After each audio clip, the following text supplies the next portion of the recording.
Hi guys, welcome back, and this time round I'm bringing you the latest product from AFUL, namely the PolarNight, which is their first earbud as far as I know.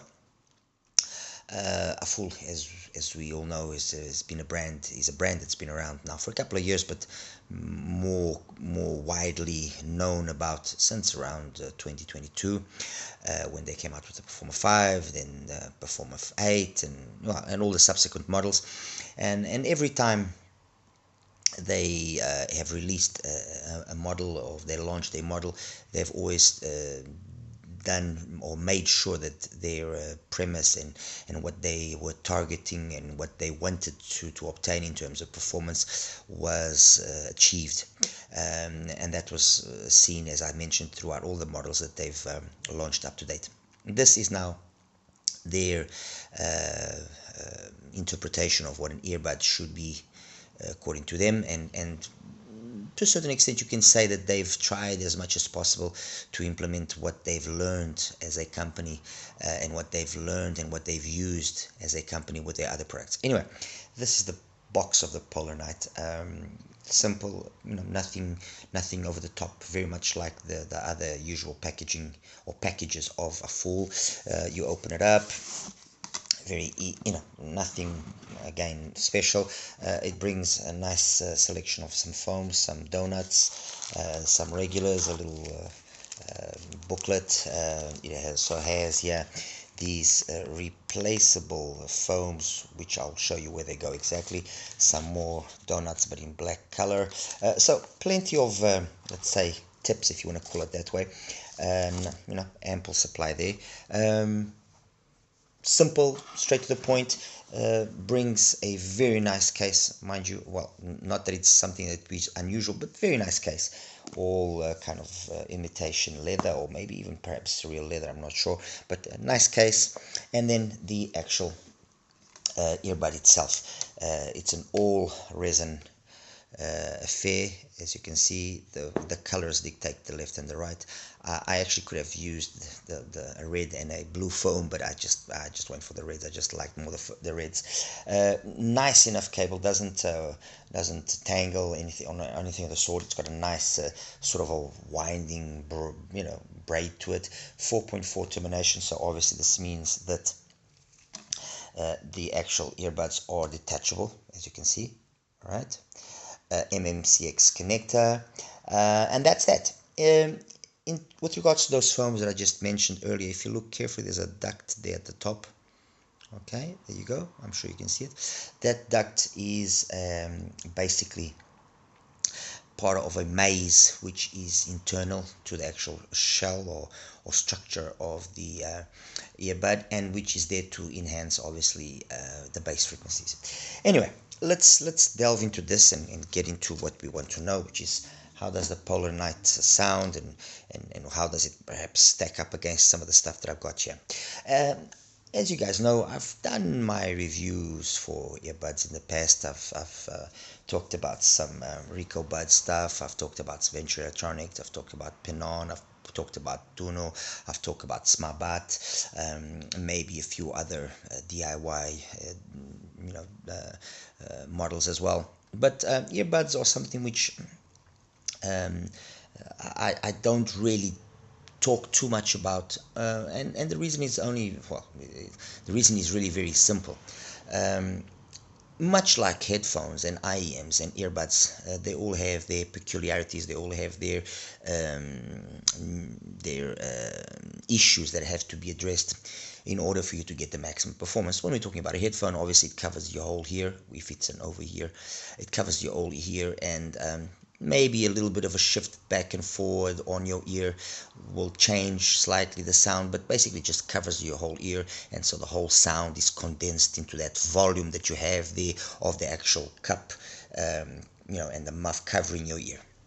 When we're talking about IEMs, you're basically shoving something inside your ear canal, and again, then that seal is important to obviously dictate the bass, but very much the depth of how far inside of your ear canal you can insert the IEM is what is going to very much dictate, to a certain extent, the differences in sound that we'll have. One thing is important: you have to guarantee a seal, otherwise you just won't have any bass. But that depth will shift some points in terms of certain frequency areas. 2, 4, 6Ks will shift them either back or forward, or forwards, more or less, altering the whole dynamics of the sound and how the sound comes across. When we're talking about earbuds, by nature of what they are, you cannot guarantee a very good seal, because it's very much an open design, and the seal that will exist to a certain extent will be the seal that will somehow be possible to obtain once you kind of ram these things. Focus. When you kind of ram these things into your ear canal and into your earlobe, and you kind of hold them there, or rotate them, or try to fix them there or something. And it is probably the type of listening gear that it will be more dependent on what your ear anatomy and your ear size is, to guarantee its performance. And what I'm saying by this is, if you have absolutely no seal, or if you cannot, to a certain extent, guarantee a certain seal, your bass performance will be very much dictated by what the actual driver and possibly an enclosure system that they've used, like the case here of the PolarNight or something of the sort, can somehow produce. And so that's why the majority of people are somehow, or sometimes, or many times, or oftentimes disappointed with the performance of earbuds, because they put them in the ears and the performance is very much a mid-centric performance.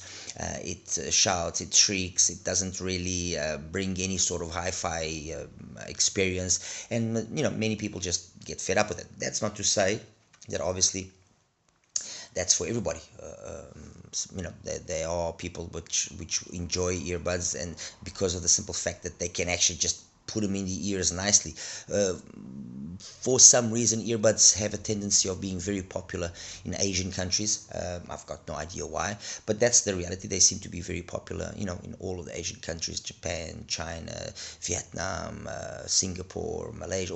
All the Asian countries have a propensity to be very much, let's say, fans of this style. And I'm guessing, this is me speculating, perhaps it's because of the fact that their ears, or their ear anatomy, somehow is better suited. This is me now just throwing it out there. I'm sure it's not that, but for some reason, like I said, earbuds are just more fancied over in that part of the world.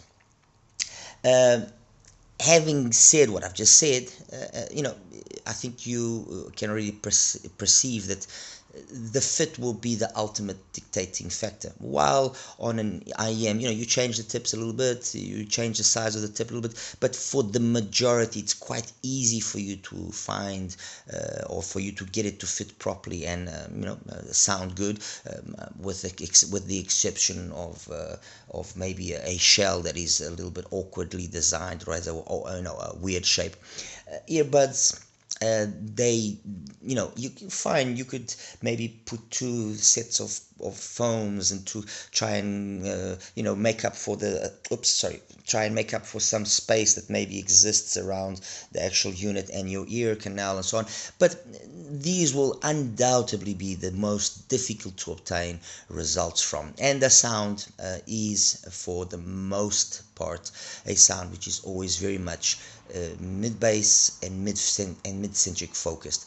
The extension that exists is always, to a certain extent, toned down, precisely because if you don't have enough bass, that higher frequency can become quite aggressive, in the sense that it can become overly powerful, overly intense, and actually make the listening experience very fatigued. So earbuds are very much a mid-centric kind of reproduction of music. Vocals are usually, where they shine, where they really can show what they can do. I would say that, yes, of course, with exceptions, but I would say that for the most part, they will perform their best, or they will shine when listening to music that doesn't have already a very, or that is not very much bass prominent. And again, like I just mentioned before, has to do all with how it fits and how so on and so forth. Yes, there have been countless cases of ways of trying to get a little bit more of that bass performance, and then look, at the end of the day, what that bass performance is a simple tube, which is it's got a specific length and it's tuned to a specific frequency to augment the lower frequencies. You could kind of say it's like kind of a bass reflex on home enclosures, or perhaps even a transmission line when we're talking about home speakers, or perhaps even maybe a horn kind of loading that they do to the driver. And yes, there are some really good implementations of that technology which work really well. And if you are the one of those people that is actually lucky to then get that particular earbud to fit your ear, nicely, you will, and you will get a very impressive listening experience. With regards here to the PolarNight, they've used, they've used the PET driver. They haven't used anything fancy, anything that's out of, let's say, no beryllium coated, nothing. It's a nice quality driver, but it's a normal standard driver in terms of its diaphragm material. What they have done, like I said, is in this section here, they've got a labyrinth, if you want, which has been tuned to augment then the lower frequencies, and it vents through that top section there, as you can see. Okay, they're beautiful. Those foams are to replace those foams that it brings, in case this gets clogged or dirty, you can replace them. Obviously, as well, playing around with this tube, you will change somehow the bass output of the actual earbud. And then, yes, depending on which foams you use, if they are totally closed or open, which is this case, which is a donut, they will let through more or less mids and highs. The PolarNight, the first thing that comes to, the first thing that jumps to you the moment you put them on, like I did, is how much bass they have. I didn't have to worry too much about how it was sitting in my ear and rotating it and trying to get a seal.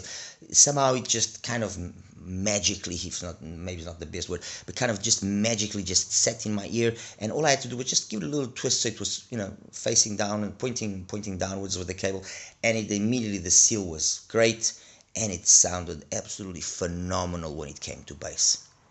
Yes, it was and it is a bass that can be sometimes and occasionally overly thick, a little bit too I'm not going to say congested, because it isn't congested, but it's just overly husky. Okay, so depending on what genres of music you're listening, you will find that bass can be a little bit closed down, but at the same time, it's precisely that characteristic. It's precisely that old school organic type of presentation which makes the PolarNight so pleasurable and so interesting to listen to.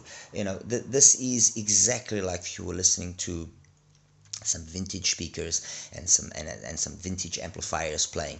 It's got a very it's a highly musical. It's got a very good sense of the sense of musicality is its biggest characteristic.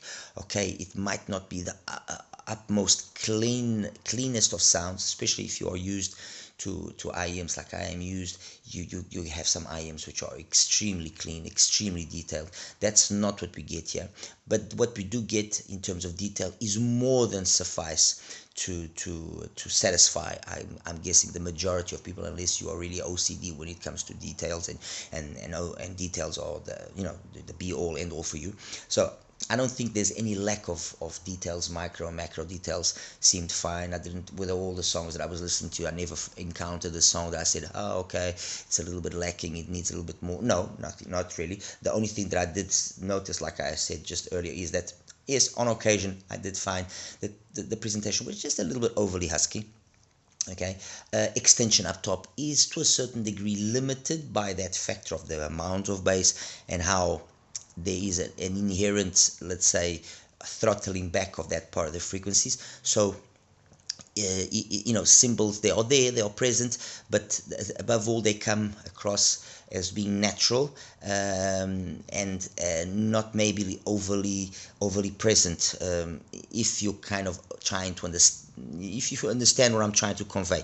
You know, you listen to like I was saying, you listen to IEMs, and the same song will sound. You will notice more cymbals, you will notice more hi-hats, you will notice more how guitar plucks are perhaps just a little bit more cleaner, a little bit more detailed. Here you notice those things as well, but they're just a little bit more subdued. It's look, it's like I was saying, it's like you're listening to vinyl as opposed to listening to CD. Okay, to a high quality digital source, you're listening to vinyl. That's what this is. This is like listening to a good old vinyl. You know, vinyl and a record player, some old valve amplifiers, some old some vintage speakers. That's how this sounds. Okay, so if you are looking for a clinical sound, forget it. That's not what it is. This has got a nice full bass. Really, I mean, very engaging, very satisfying to listen to. Out of the male and the female vocals, I would say probably the male vocals are the ones that are more times executed more correctly, in, you know, taking into account that balance of audiophile correctness, fun, musical, organic factor. So that balance perhaps with male vocals is struck a little bit better than with the female vocals, which can sometimes sound just a little bit closed. Instruments, for the most part, like I said again, they sound fine. Timbre and tonality is good, although I occasionally again found that it was just overly, just a little bit the same way as you can sometimes have in IEMs which are overly clinical and they become too sterile, too lifeless. This is on occasion sometimes overly organic, if that is even perhaps a characteristic that I can describe. I would say that the only way to, in any way, try and mitigate that would perhaps try to actually let that seal bleed slightly. So maybe not having it so sealed like I did and like I personally prefer, could maybe just tone down that bass presence. And I'm talking about the bass presence in terms of mid bass. Sub bass, there is sub bass. It doesn't rumble crazily. The meat of the lower frequencies is in the mid bass. I would say the meat is between 100 and 450 hertz. That's what the meat of the presentation is, and it's like I said, it's a very good presentation. It's got plenty of impact. It's clean. It's dynamic. It really gets you going, and it's the first thing that absolutely hits you once you try the PolarNight for the first time. Okay, that's in a nutshell the PolarNight. A good sounding, good old-fashioned organic type sounding earbud that, you know, doesn't really have any issues with regards to playing most genres. The only thing here is, of course, if you want a more detailed presentation, maybe this will not be the most suited. I took here some some earbuds to kind of serve as a basis for comparison, and they happen to actually be some, well, my favorites of the smaller collection of earbuds that I have. Anyway, what do I have here? I've got here the Rico Buds in the Sabre 3 and in the Alta Rider 3 configuration, and also in the Alta Sabre 3 configuration. I've got the Venture Electronics, the Zen 3.0, the Asura 3.0, next to that the Panon, the BS1, next to that the Duno Alpha, and then over here the Smabats in the M2 Pro and M4 Pro shell configuration, both using Super One drivers. There are units here which use LCP drivers. Some use titanium drivers. Some are using biograde diaphragm drivers. So the quality of the drivers here is pretty decent. Let's put it that way, and that reflects itself obviously in the price. I mean, the Super One drivers, they cost around $40, and then depending on whether it's the M2 or M4 shell, there's now an M5, they cost another $60-$70. So we're roughly talking about 100, just over $100 for these ones. The Dune is about $70, probably the cheapest one here. The Panon, the BS1 is about 110. The Asura, that's 150. The Zen is about 300, the most expensive. The Alta Sabre 3 is about 150 euros. and then the Alter Rider 3 and the Saber 3 are about €100. So just over $100 and about $160 over there. As for the PolarNight, it's $179, which is, I'm not going to say it's not big money, because it is big money. That money is to a certain extent justified by, you know, a nice case. You got a nice cable, it's detachable, a beautifully designed shell. You got some nice implementation of technology here, but I don't know why. Maybe it's just me, but I always find it hard to justify certain values in earbuds, and I guess it's because of this issue that you can't absolutely guarantee that it's going to sound amazing with you because of your ear. While on an earphone, you know, you say, okay, I'm going to spend $300 on an earphone. You can be rest assured that with, you know, give or take a tip swap here or there, tip rolling, a little bit of tip rolling, and give or take what some reviewers say. You look at the graph and you can kind of say, okay, I think I like this particular IM, I'm going to spend the $300, and you are kind of comfortable in spending that money, and you know, being assured that you're going to get good performance. When it comes to earbuds, there's factors which make that purchase more of a 50-50 chance that it's not going to be what you are looking for than anything else. And I'm not going to say that AFUL perhaps pushed the price a little bit too far. I'm going to say that AFUL perhaps could have had, since it is their first earbud, could have had an approach which was maybe a little bit more modest in terms of try and make the price a little bit more competitive to actually get people to take that leap and try it out, and then maybe in the future have a model which is a little bit more, you know, more an evolution of this particular model, or a new model, or whatever, but something a little bit more capable, which would already be kind of easier to justify than to people, as they knew that the first one was a good choice or a good option, and the subsequent ones could possibly be a good option. Anyway, that's me just dangling and rambling and so on. Every one of these earbuds here, they've got their own particular kind of sound. When we're talking about here the Saber 3, it's very much a vocal-centric earbud, but it's got a nice balance of bass, and you know, just it sounds very, very complete, very natural. The Saber 3 has got a lot of the characteristics that we find here in the PolarNight, in terms of having a fuller bass with a slightly more closed down upper mids and treble.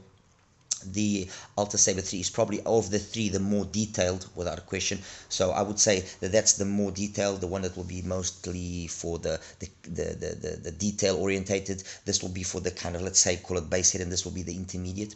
The Venture Electronics, they are both very much mid-focused earbuds, but with very that organic type of presentation is very present.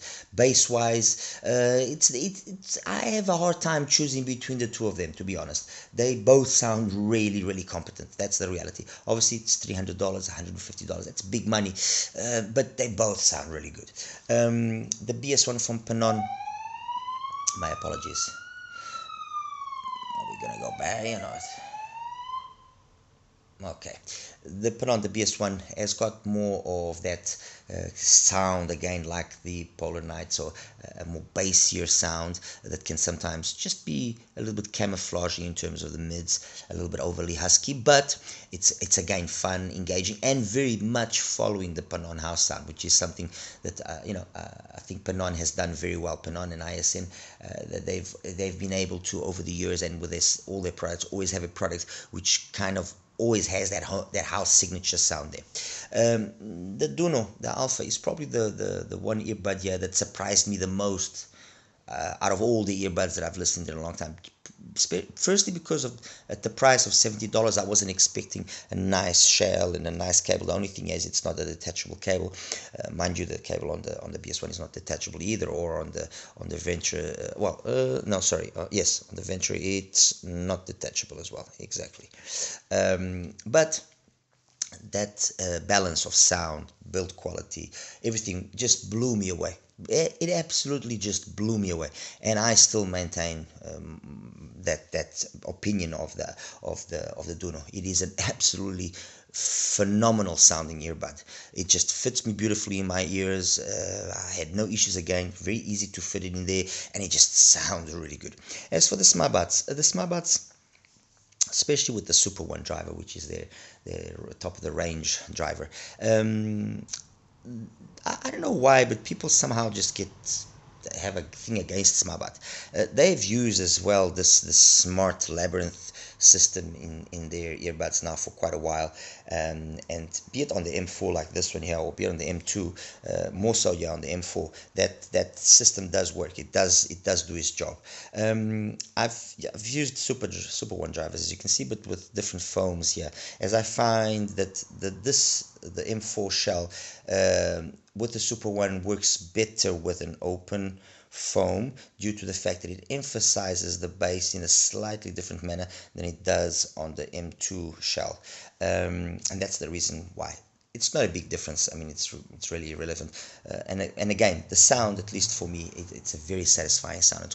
They've got very much. I would probably say out of all of these here, these are the ones that kind of are more IEM like sounding. Okay, the other ones, all you notice all that they have this more emphasis on the mid bass, and so it sounds it just this is I'm going to say this very carefully. They don't sound IEM like, and they don't have to sound like IEM like by any means or standards. But if I'm trying to set positions here, or trying to help you guys understand what this is more like, I'm trying to use these analogies so you guys can understand. You listen to the others, and very much it's very quick for you to perceive that you are listening to your earbud, okay, because of the way they are presenting themselves.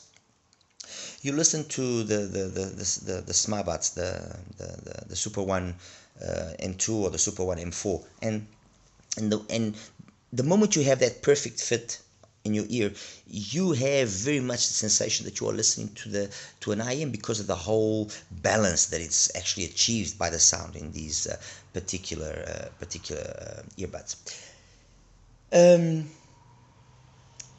The PolarNight, I would say, is for you guys to kind of get an idea of what the PolarNight.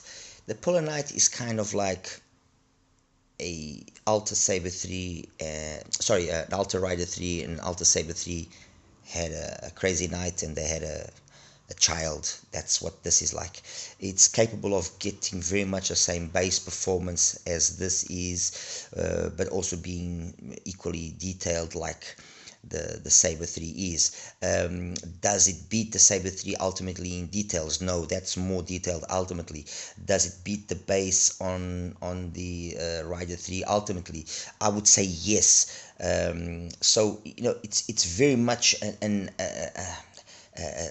combination of these two earbuds. Is it the more complete, because of those reasons that I've just mentioned, of these? I would say yes. Not only because, I mean, in terms of price, especially the Saber 3, it does cost basically the same thing. Yes, it's a DIY product, it's handmade and so on and so forth. Fine, okay. This is also handmade. It's also to a certain extent a DIY product. But the build quality here is just superior. I mean, it just looks the part. It brings a nice cable, everything is coming together here very nicely, and in that case, the price is justified, obviously, when you compare it to something like the Saber, which is 150 euros, $160, give or take, and you can see that it's lagging here and there in certain aspects.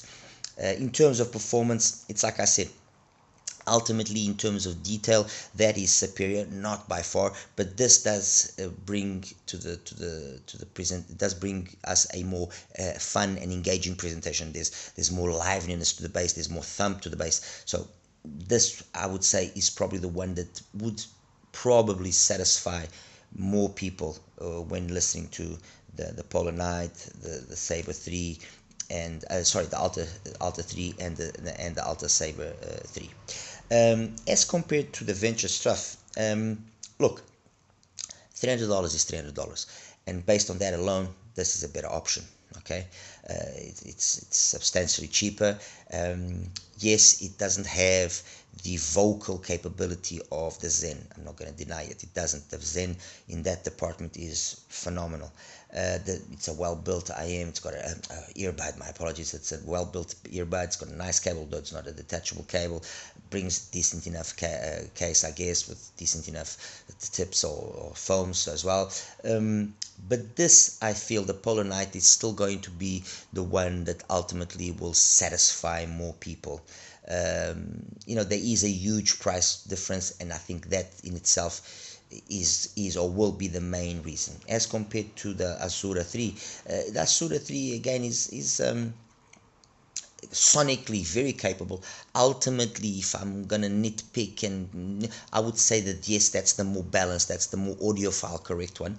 And because now we are talking about something of the same price, these two will be complements rather than one is better than the other or worse. These are two complements. That's a more audiophile focused, you know, classical music and so on. Sounds phenomenal. Certain female vocals, they are absolutely, you know, breathtaking. Over here it sounds good, they come across well executed, but it's not as polished in the presentation.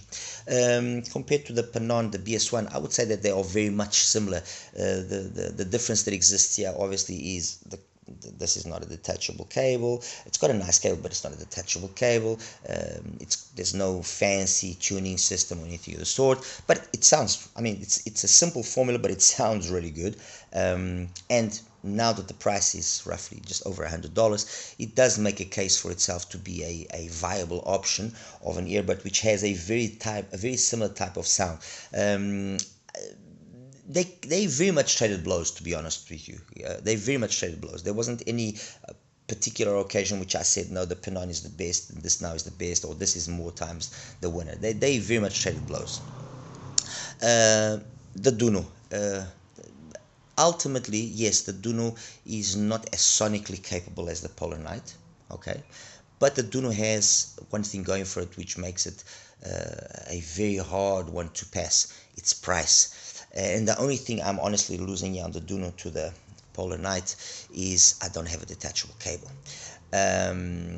Otherwise, the cable itself is very much of equal quality.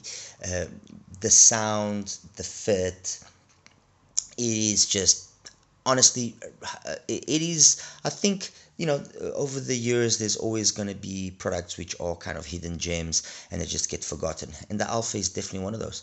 The Alpha is a really competent earbud. It plays really well, and if you are one of those people that is lucky to actually fit it in your ears and it fits nicely, kind of seals up nicely to make sure that you have a good bass that it's balanced with the mids and the the highs, you will not be disappointed. Trust me, you will definitely not be disappointed. So I would say between these two, the Duno is the one that makes ultimately the most sense, because what it loses in terms of overall performance sound wise, it makes up for it financially. It makes up for it by having a very competitive price. I mean, there's $100 price difference here.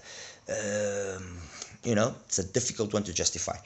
And finally, compared to the Smabuts, the M2 and the M4 with the Super 1 driver. These two, and with this particular shell, which is a very small shell, as you guys can see. I mean, this end part, this is already the cable. The shell itself is very small.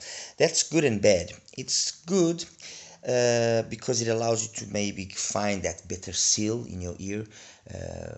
You know, so you can get that nice bass performance. It's bad because it comes out of that position much easier. So while, for example, I know of many people that use earbuds to go and work out and go commuting and this and that, and somehow they magically just stay in the same position and they always, you know, I am not one of those lucky people. I am one of those people that, yes, There are earbuds that will sit nicely in my ear, and I'll have a good performance, and I'll be able to be doing other things. But for the most part, when I'm listening to them, I kind of have to be still or not move around too much. Otherwise, that seal, that ideal seal that I have, gets lost. And with the smartbuds, that's the problem that I have with them. When the seal is perfect, the sound is incredible. That's it. When the seal is perfect and when everything is perfect, the sound is incredible.